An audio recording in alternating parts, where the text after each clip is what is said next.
estamos en el estudio con nuestro primer invitado, el doctor Daniel Jurado, abogado penalista, está aquí con nosotros. Doctor, ¿cómo está? Buenos días. Muy buenos Hora días, punta. Mauricio. Es un placer estar con ustedes.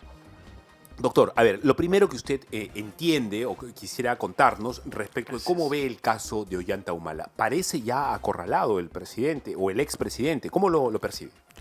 Bueno, en este punto, dado que ya el juicio oral ha iniciado todavía en febrero del 2022 y hasta la fecha ya se ha actuado casi toda la parte probatoria, sí que se tiene más claridad sobre el tema y resulta relevante la última declaración que ha sido prestada por Martín Belaúnde, por una cuestión procesal, pero más que todo por el contenido, ¿no? El contenido es de corroboración de la versión del fiscal, el contenido es de una afirmación precisa de cómo se generaba la ruta del dinero, las entregas, las formas mediante las cuales se procuraba evitar la bancarización y dejar un rastro, ¿no? Entonces, evidentemente eso prueba o por lo menos apoya de forma sólida la tesis del fiscal. Sin embargo, quedan algunos asuntos pendientes de dilucidar aún en el proceso. Por ejemplo, que durante su declaración ha mencionado que es colaborador eficaz y que su sentencia ha sido aprobada esta semana. Entonces eso plantea una determinación que la defensa de Ollanta Humala y Nadine Heredia han postulado correctamente, creo yo, desde el punto de vista técnico, y es que cuando existe una colaboración eficaz en proceso o aprobada, uno tiene que tener el derecho de por lo menos poder interrogar directa o indirectamente a esta persona, ¿no? Porque el colaborador pues tiene sus propias motivaciones, tiene una información específica que tiene que brindar, etcétera. En este caso, más o menos se ha entrelazado esa posición, tanto en su forma en la declaración que prestó el señor Belaúnde, en su forma de acusado, como al mismo tiempo y en paralelo de aspirante a colaborador. Ahora, ¿qué tan fuerte pueden ser o terminar siendo las palabras de Martín Belaúnde Locio, incluso corroboradas por el señor Gutiérrez en una entrevista ayer, si es que el personaje principal no va a hablar, o sea, no va a venir nunca a hablar? Barata ya dijo, ¿no? El señor Jorge Barata ha dicho que no va, es claro, no va a venir al Perú, es casi como si estuviese muerto, en términos procesales, ¿verdad? No podemos acceder a él. ¿Qué tan útil termina siendo el dicho de Martín Belaúnde si no se puede corroborar con lo que diga Barata? Hay un aspecto fundamental a considerar respecto de las declaraciones.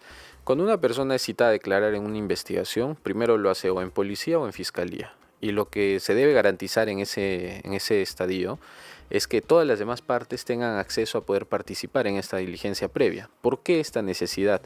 Porque en juicio oral hay una previsión legal que nos permite, en caso de que el testigo no concurra, no se le pueda ubicar o por ejemplo, pierda la vida o una circunstancia similar de fuerza mayor que impida que pueda concurrir a declarar, se puede dar lectura a su declaración previa. O sea, usar lo que ya dijo. Sí, siempre y cuando se pueda demostrar que todas las demás partes tuvieron acceso a poder participar en esa declaración previa. O por lo menos escucharon y no se oponieron, Claro, digamos. o estuvieron enterados y no participaron, bueno, ese es un tema de ellos, pero si se les avisó, se les notificó y pudieron participar, esa declaración podría ser leída en juicio sin ningún problema. En el caso de Ollanta Humala, ¿ha habido alguna declaración de Barata inicial, preliminar, etcétera? Sí, claro, hay una declaración como aspirante a colaborador y evidentemente ahí hay ya un acuerdo incluso aprobado. ¿Recuerda usted qué termina diciendo Barata sobre el tema de Ollanta Humala? Bueno, ha corroborado, entiendo, los aportes que se habrían entregado de aproximadamente $3 millones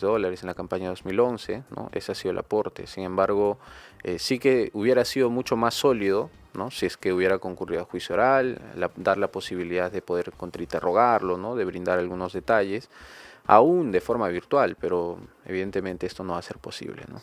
Ahora, eso de acá, sin embargo, parece nuevo, porque sí, ciertamente lo que usted está diciendo es correcto. El señor Barata en algún momento se refirió a un aporte, algunos dicen una especie de coima adelantada, porque luego termina agarrando proyectos Odebrecht, en 2011, pero eso es de 2006. Y son $400.000 que no aparecían en el conteo, digamos, inicial. Claro, el monto que refiere el señor Belaúnde Locio es un monto que, según él indica, sería un dinero proveniente de Venezuela, que habría sido pues enviado por intermedio de una funcionaria diplomática. Exacto, sí. Y que se habría entregado en mochilas, ¿no?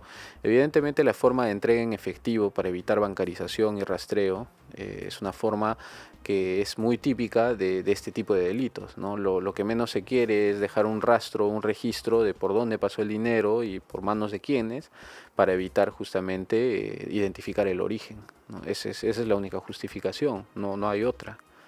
En estas circunstancias no va a ser un poco complicado entonces probarlos, porque simplemente al final lo único que tenemos es un dicho nada más. El detalle con el dicho del colaborador eficaz, que si es aprobado judicialmente, ese dicho tiene un valor relevante en la medida que un juez ha analizado primero la calidad de información y el respaldo de esas afirmaciones.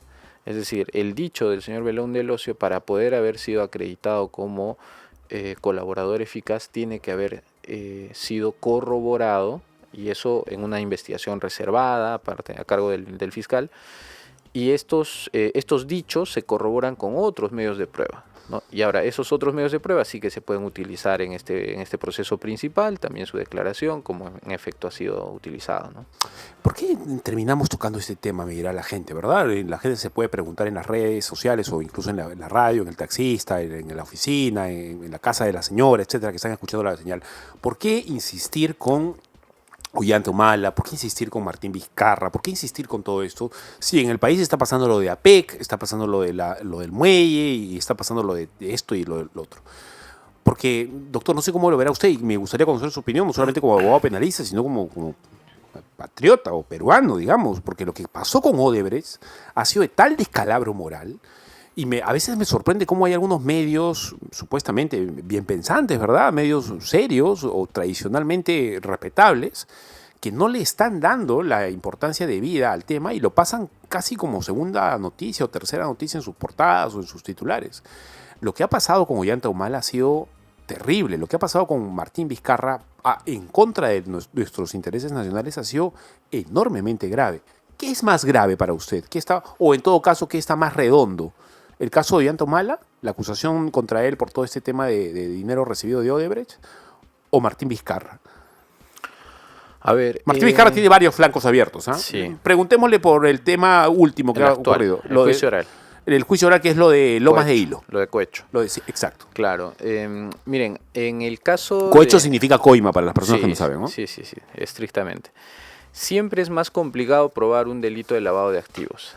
Es un delito complejo, es un delito que se maneja por prueba indiciaria, en el que ayuda el colaborador, pero es una trama muy compleja, es un proceso complejo.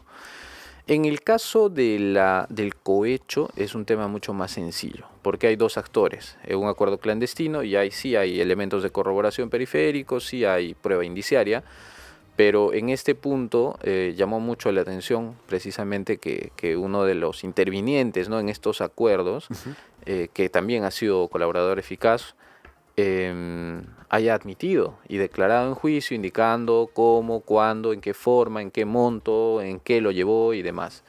Entonces, en ese caso, por lo mismo que es más sencillo, porque es un delito mucho más simple, cohecho es un delito sencillo, yo tengo que acreditar el acuerdo, el intercambio nada más, el intercambio de un beneficio a cambio de un favor o a cambio de que el funcionario pues no cumpla con sus funciones y demás.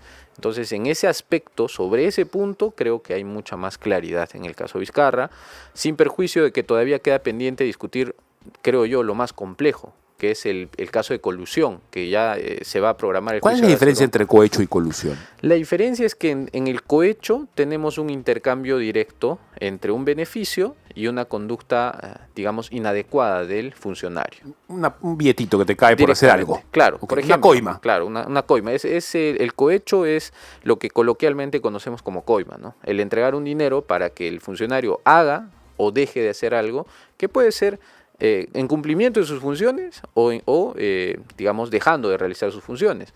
La colusión tiene una trama más compleja, es un delito más complejo, es un delito que necesariamente involucra una contratación estatal y dentro de esta contratación determina la necesidad de que un funcionario se coluda, concierte con un particular, no para beneficiar al particular, sino para defraudar al Estado. Muchas personas creen que debe haber un beneficio para el particular, pero no necesariamente. Basta que el Estado se vea defraudado, ese es el requisito esencial para configurar la colusión. Y en este caso, ¿cómo se configura la colusión en Ollanta Humala?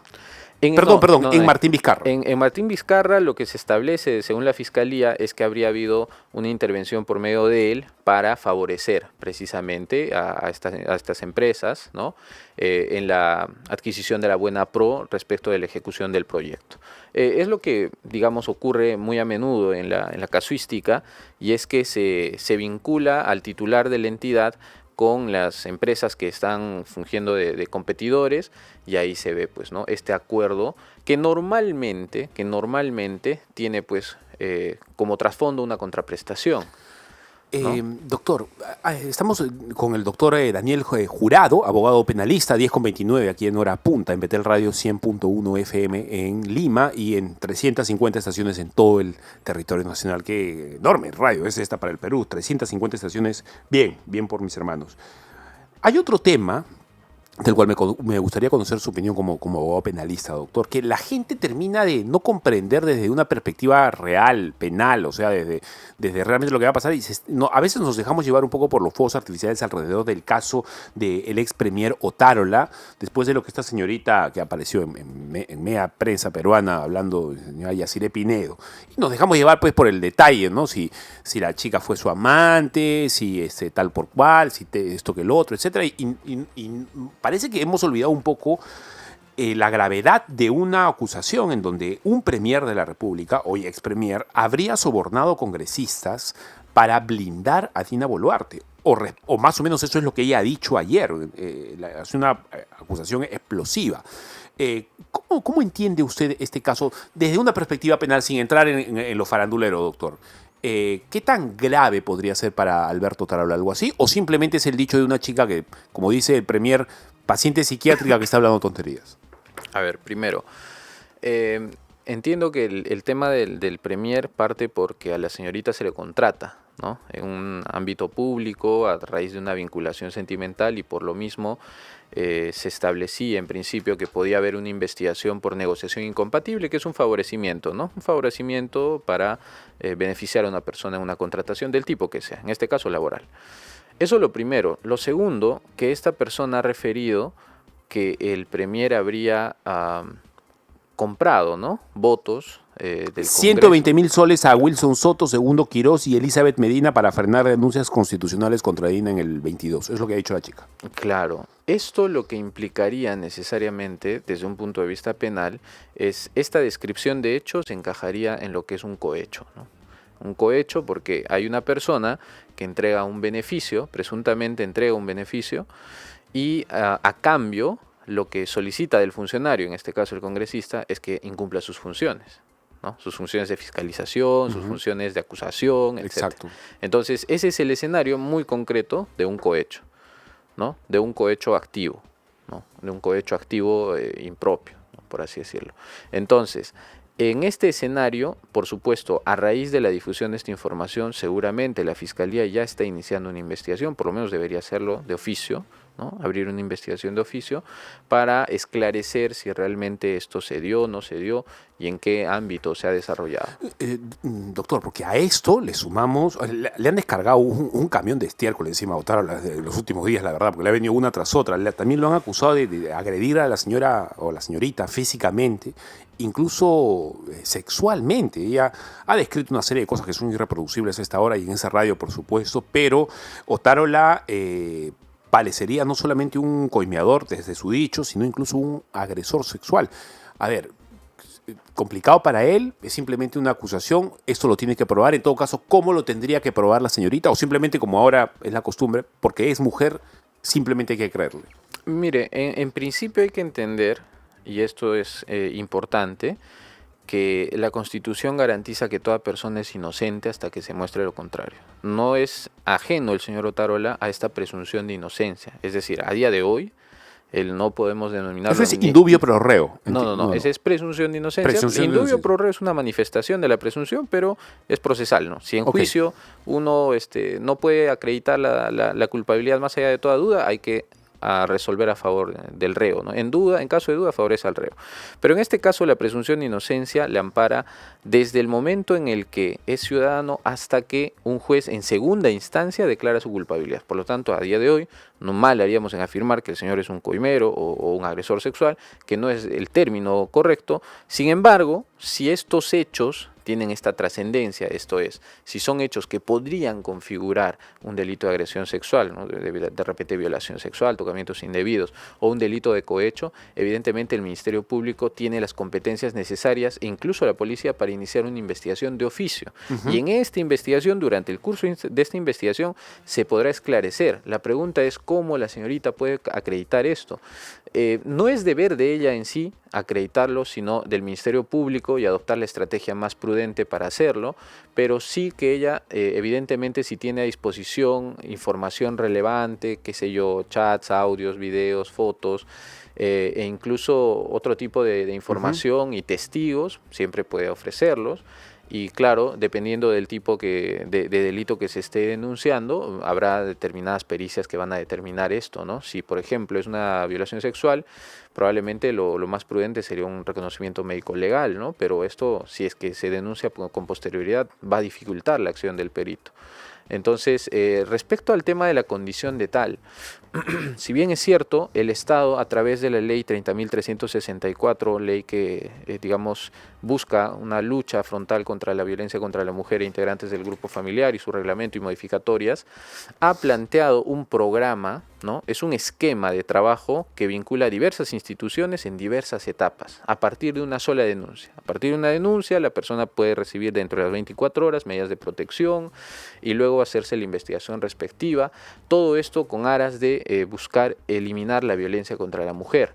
Esto lo que permite es más bien darnos lineamientos de cómo investigar y juzgar con perspectiva de género, que es una forma diferente de interpretación respecto a cómo normalmente y de forma, digamos, clásica se hacía. Esto en mérito a que los recientes estudios han determinado que algunos aspectos que normalmente se interpretan de una manera, si lo hacemos desde un enfoque de género, pueden tener un resultado diferente.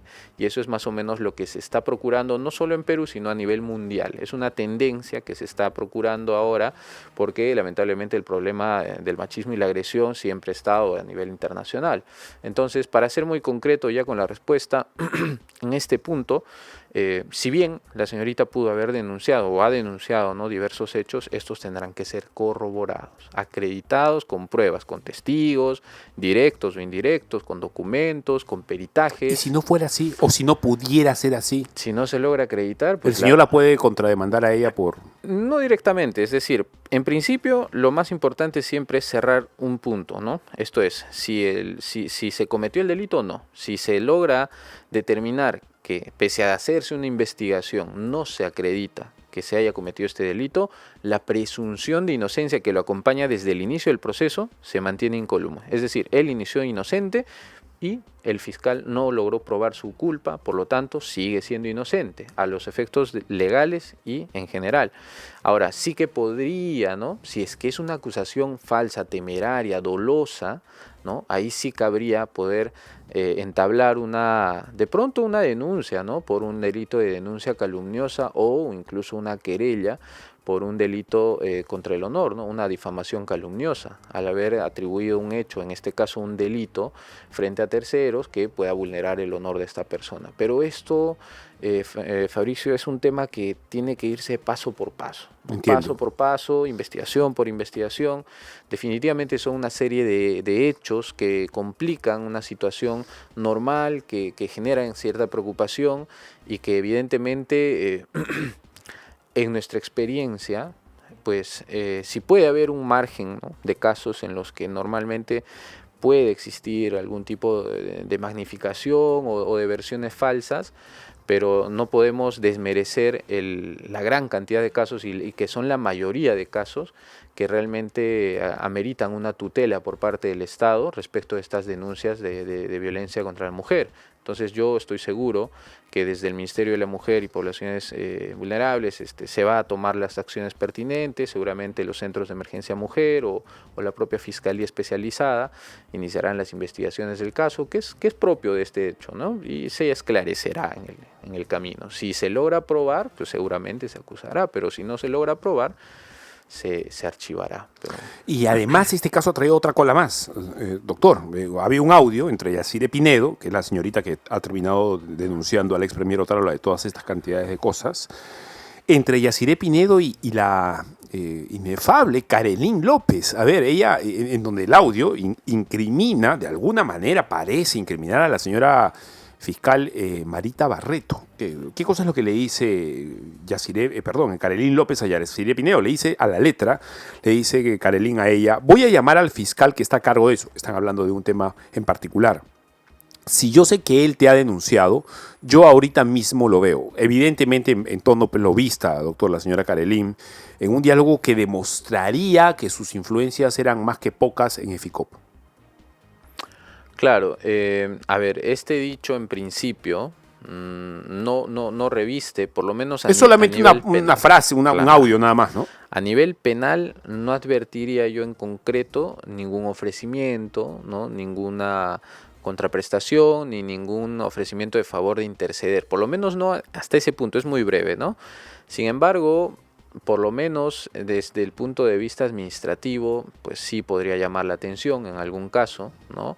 El hecho de que la Fiscalía o algún miembro pueda tener alguna vinculación con otras personas al respecto de los casos en particular, ¿no? Doctor, hay algo que a mí, no sé si decir que me molesta, pero en todo caso me parece bien extraño, me hace ruido. ¿Cómo la prensa, yo siendo periodista asumo mi responsabilidad, cómo la prensa puede influir demasiado en la prisión o en la libertad de quien sea? O sea, tú con una noticia criminis, que es la noticia, es lo que se llama noticia criminis, es una noticia que soltamos que tiene una relevancia, digamos, o podría tener una relevancia penal para alguien o algo así, terminamos siendo a veces nosotros los jueces y los fiscales, y se hace mucho caso de lo que dice la prensa al punto de que casi alguien es culpable simplemente porque un reportaje así lo dice. Yo soy periodista, he hecho cantidad de reportajes en mi vida, pero no creo que ese debería ser el estándar, digamos, al que estamos, pero nos estamos acostumbrando a que sea un poco así. ¿Cómo lo percibe usted como penalista? Como penalista y en mi experiencia, siempre que un caso se hace mediático, es el doble de difícil defenderlo. De entrada. O sea, si es caso mediático, de entrada sabemos que hay un factor adicional en juego, más allá de los factores. ¿Cuál es? La prensa. La presión. La presión que ejerce la prensa respecto de los operadores judiciales, llámese policía, llámese Ministerio Público, llámese Poder Judicial. ¿Qué cosa es lo que teme el operador de la prensa? El operador... Porque la prensa no te puede meter a la cárcel. No, pero te puede desprestigiar enormemente. O sea, un titular, así sea mentira, te puede malograr la carrera. Por supuesto, y se ha visto tantos casos. Ha visto muchos funcionarios que por un tema de titular, de una noticia en la prensa, que en algunos casos ha sido, en la mayoría, ¿no? Han sido pues información corroborada, verificada, objetiva, pero que en alguno que otro caso ha sido tendenciosa, ha generado desde movimientos en su rotación de personal, desde suspensiones, desde separación del cargo, e incluso iniciación de procesos de investigación interna en la institución, administrativos y en otros casos penales. Entonces, en un punto, siendo muy objetivos, en un punto algunos funcionarios, no diré todos, porque sí hay muchos jueces, fiscales que son, creo yo, valientes, objetivos e independientes en la medida que les corresponda, sí cumplen con sujetarse únicamente a la Constitución y a la ley. Pero también existe un grupo grande que honestamente en muchos casos se ha visto, y esto es una tendencia desde hace varios años, precisamente a raíz de los casos Odebrecht, que no solo en un punto pues habrían comenzado a actuar con una perspectiva de ver qué es lo que dice la prensa y la presión social, sino también en algún caso guiados y fortalecidos por la prensa. Esto es generar la creación de un personaje, ¿no? que se está distorsionando, ¿no? Hemos visto, creo yo, desde un punto de vista muy personal, que en algún caso pues se ha asignado alguna proyección de una imagen de un funcionario, llámese fiscal, juez, policía, al cual se ha distorsionado su función, ¿no?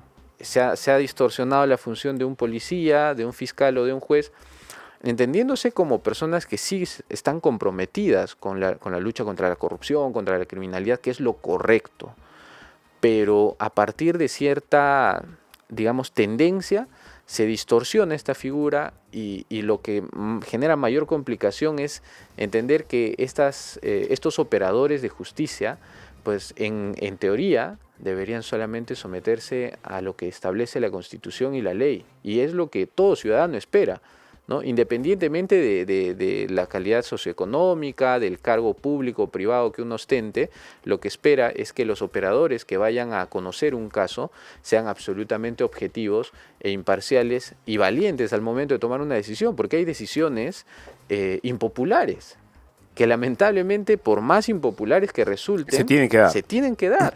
Entonces, en ese escenario es cuando realmente se pone a prueba, pues, la institucionalidad, porque si ya existe un Poder Judicial sólido, este Poder Judicial respaldará la decisión de los jueces en la medida que los jueces actúen correctamente, lo propio del Ministerio Público, ¿no? Entonces, lo que sí esperamos, y genera una preocupación precisamente al respecto, ya en nuestro país ha habido varias investigaciones, tenemos ahí a un profesor sanmarquino, el profesor Gerson Camarena, que ha hecho una investigación doctoral sobre cómo inciden los juicios paralelos en los procesos penales, y así sucesivamente hay varias investigaciones pues que generan una tendencia, ¿no? Y esto lo que también llama la atención es también hacer un llamado, ¿no?, a la prensa para procurar también tener ese respaldo objetivo previo, y que definitivamente no esperamos, ¿no?, que en esta sociedad en la que existe un poder judicial, por lo menos,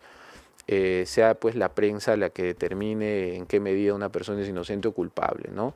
Esperamos que se respete la institucionalidad tanto de la policía, del Poder Judicial, del Ministerio Público, que son al fin y al cabo los organismos, los funcionarios y los operadores encargados precisamente de procurar el esclarecimiento y la determinación de estos hechos, también de determinar si una persona es inocente o es culpable, independientemente de la presión social, independientemente de lo que la prensa pueda o no decir. Lamentablemente este es un reto que a día de hoy creo cada vez más sí se va mejorando, se va trabajando, pero aún hay aspectos que tenemos que mejorar, creo yo. Bien, estamos con Daniel Jurado, abogado penalista, 10:46 de la mañana, aquí en Hora Punta, en Betel Radio 100.1 FM. Doctor, ¿con qué nos quedamos? ¿Cuál es su impresión final de los temas que hemos hablado? Hemos hablado de Ollanta Humala, hemos hablado de Martín Vizcarra, hemos hablado de un poco de Otárola, hemos hablado un poco del manejo de la prensa y la influencia que esta tiene. ¿Con qué se queda usted? Yo, en este punto, debo reflexionar respecto a la enorme preocupación que nos genera y nos debe generar a todos, y entiendo es uno de los motivos por los cuales la población se encuentra insatisfecha, y es que llama profundamente la atención que hechos desde el año 2000 en adelante hasta la fecha nos dan cuenta de que casi en todos los gobiernos el principal actor político y gubernamental, que es el presidente, ¿no?, los ministros, presidentes del Congreso y demás funcionarios de alto nivel, en algunos casos se han visto vinculados a investigaciones, a procesos y ahora mismo hasta condenas por delitos de corrupción. Entonces, definitivamente esto es un aspecto preocupante para todos como sociedad, porque lo que no esperamos es que cada gestión que ingrese pues sea una gestión que vaya a ingresar, digamos, con objetivos claros de obtener un beneficio más allá de la función. Y recordar, pues, en todo caso, para las personas que pretenden buscar algún tipo de representación política, y también para todos los ciudadanos, entender que en realidad no debemos perder de vista lo que significa la función pública. La función pública y el servicio público es precisamente eso, un servicio para el público, no para uno mismo, no para buscar enriquecerse, sino más bien para brindar nuestro tiempo, nuestro sacrificio en beneficio de que este país y que esta sociedad pueda crecer y mejorar con visión a futuro, ¿no? Muchas gracias, doctor Jurado. Muy amable. Daniel Gracias, Jurado, Fabricio. abogado penalista, ha estado aquí con nosotros. Vamos a una pequeña pausa.